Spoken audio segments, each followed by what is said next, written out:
江队长，导师睁眼在手，人人希望无穷。只要你懂星座，人际关系不出错。上一期我们共斗火象星座的代表星座牡羊，而今天呢，就斗妈的火象星座的代表怎么会是牡羊座呢？明明就是我们狮子座。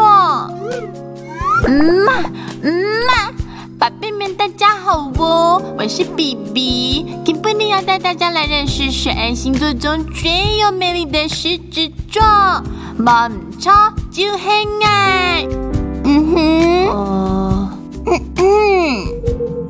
我们是真的做得比较好，宝贝们看我就知道，狮子座是一个充满个人特色与魅力的星座，我热情开朗，大家注重爱，不管走到哪都是众人焦点，目光中心哦。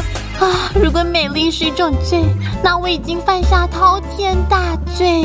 小姐，别想不开哟！电话好说话，冷静点。自我中心。狮子座的我们很清楚自己要什么，也知道什么是亲后给，这不叫自我中心，这是择善固执。停！我不是说树要黄色的吗？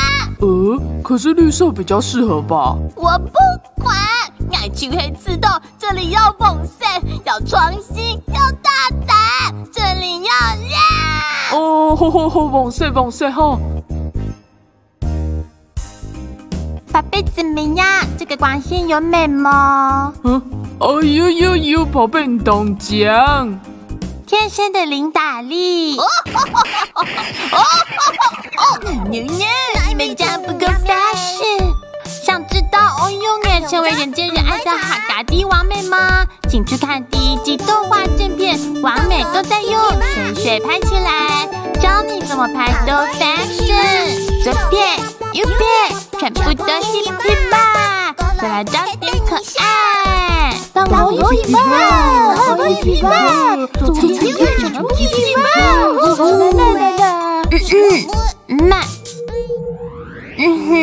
其实我们狮子座还有很多优点，不过我就先补充到这里吧。你可以开始了。今天的讲就都要告一段落喽，我们下次见喽！别忘了订阅、分享小铃铛。讲，下次见！感谢狮子座对本集的领导，